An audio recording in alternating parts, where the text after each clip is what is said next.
ਜੰਨਤ ਦੋ-ਦੋ ਪੈਸਿਆਂ ਵਿੱਚ, ਜੰਨਤ ਦੋ-ਦੋ ਪੈਸਿਆਂ ਵਿੱਚ।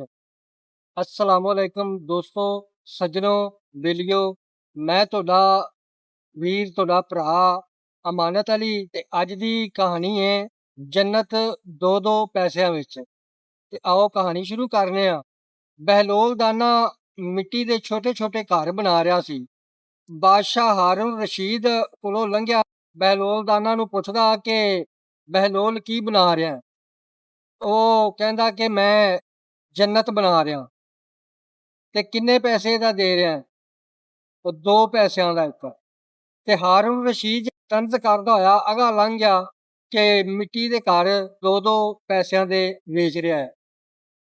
ਥੋੜੀ ਦੇਰ ਬਾਅਦ ਸ਼ਹਿਜ਼ਾਦੀ ਜ਼ਬੈਦਾ ਉਧਰੋਂ ਦੀ ਲੰਘੀ ਤੇ ਬਹਿਲੋਲ ਦਾਨਾ ਆਵਾਜ਼ਾਂ ਲਾ ਰਿਹਾ ਸੀ, ਜੰਨਤ 2-2 ਪੈਸਿਆਂ ਦੀ। ਸ਼ਹਿਜ਼ਾਦੀ ਨੇ ਬੜਾ ਖੁਸ਼ ਹੋ ਕੇ 2 ਪੈਸੇ ਦਿੱਤੇ। ਉਹ ਇੱਕ ਮਿੱਟੀ ਦਾ ਘਰ ਲੈ ਗਿਆ। ਰਾਤ ਨੂੰ ਹਾरून ਰਸ਼ੀਦ ਆਪਣੇ ਬਿਸਤਰ ਤੇ ਆਰਾਮ ਕਰਦਾ ਸੀ, ਗੂੜੀ ਨੀਂਦ ਦੇ ਵਿੱਚ ਸੀ ਕਿ ਅਚਾਨਕ ਉਹਨੂੰ ਇੱਕ ख्वाब आया। उस ख्वाब के अंदर वो एक महल के कोल भी गुजरता है ते पुछदा है कि ये महल किंदा है। ते पहरेदार दसदे ने कि ये शहजादी ज़बैदा दा महल है। वो अंदर वड़न की कोशिश करता है लेकिन पहरेदार उन्होंने धक्के मार के पिछा हटा दिंदा है।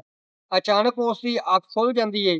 सुबह शहजादी ज़बैदा नूं पुछदा है कि तू किहड़ा ऐसा अमल कीता है जिंदी वजह तो मैं राती ख्वाब दे विच वेख्या है कि एक तेरा बड़ा खूबसूरत महल है।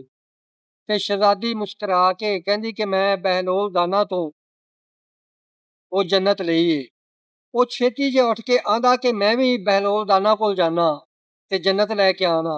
जदों बहलोल दाना कोल पहुंचिया ते ओनू कहंदा कि मैनू भी जन्नत चाहिदी, किन्ने पैसिਆਂ ਦੀ? ते बहलोल दाना कहंदा कि हुण इस दी कीमत कुछ होर है। बादशाह हारून रशीद कहंदा कि कल तो तू शहजादी ज़बैदा नूं 2 रुपए की जन्नत दित्ती सी ते बहलोल दाना कहंदा कल उसने बगैर वेख्या जन्नत लई सी ते अज तुसीं वेख के लैण आ गए जे। अज इसदी कीमत होर है।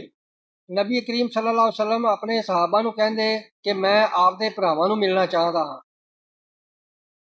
ते सहाबा इकराम ने आख्या कि असीं तुहाडे भरा नहीं दे। ते नबी करीम सल्लल्लाहु अलैहि वसल्लम ने आख्या मेरे भरा वो ने जिन्हां बगैर वेख्या मेरे ते ईमान लियांदा। इस वास्ते दोस्तों पक्का सच्चा मुसलमान ओही है जिहड़ा बगैर वेखे ते यकीन करे।